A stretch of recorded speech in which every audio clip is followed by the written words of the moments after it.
2025 ခုနှစ်ဇွန်လ9ရက်တနင်္လာနေ့မှန်သောအခြေအနေများထာဝရဘုရားကိုစိတ်လုံးကျွေးမဲ့ကိုးစားလောကိုညံကိုအမိမပြုနေတုတ်တန်ချမ်းခန်းကြီး3ငွေ9တောင်းမှန်ပါတယ်စင်ဒီ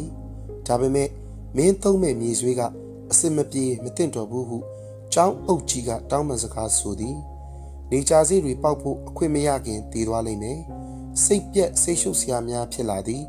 ကလေးများနဲ့ကျမကစာတင်ချိန်မှာကျမတို့၏မျိုးစေ့များကိုစိုက်ဖို့စောင့်နေကြတော့လေလက်ဆက်သည့်မြေဆွေးရောက်လာဖို့စောင့်ရပါအောင်မည်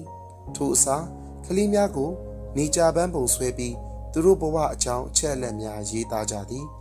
ရက်အနည်းငယ်ကြာတော့အခြားတစ်ယောက်ကအတန်းကိုစားလာတင်တော့ကျမကကလေးများတူးစီနဲ့အစေ့တွေစိုက်နိုင်ခဲ့သည်တစ်ချိန်တည်းမှာမျိုးစေ့များအကြောင်းသင်ပေးပြီးစိုက်ဖို့ကြိုးစားတာထက်တည်ငြိမ်သည့်အတွေ့အကြုံတစ်ခုဖြစ်လာသည်ပန်းနိုင်တစ်ခုအိမ်မက်တစ်ခုအတွက်ဘလောက်ကြာဆူတောင်းခဲ့ရလဲဆိုတာကိုတွေးပြီးထိုအချိန်မှာဘုရားသခင်ဘာကြောင့်ကျမဆူတောင်းတာကိုမဖြေလဲဟုတွေးမိသည်အမှန်ကိုနောက်မှရှာတွေ့ခဲ့သည်အခြေအနေများကမှားနေပြီးကျမခရီးလမ်းမှာလူတူးကဲ့သို့ကြီးပြင်းနိုင်မှာမဟုတ်ပါဘူး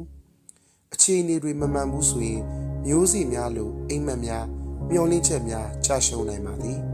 တစ်ခါတည်းဘုရားသခင်ကကျမတို့ယုံကြည်ရန်စောင့်ဆိုင်ရန်ဒါမှမဟုတ်ဥတီချက်လုံးဝပြောင်းပြရန်ခေါ်ပါသည်ဘုရားသခင်ကိုယုံကြည်ပြီးနာခံရမည်၎င်းမှာတင်ယူမှုလုပ်ငန်းတစ်ခုဖြစ်နေစေဖြစ်တော်လဲဘုရားသခင်အကူအညီဖြင့်တိုးတက်နိုင်သည်ကိုကျမသိပါသည်စင်ကြယ်ရန်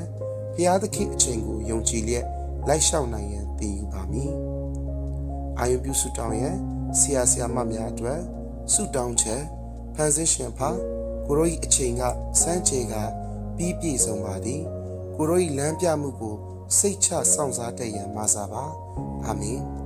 Cindy Lee England United Kingdom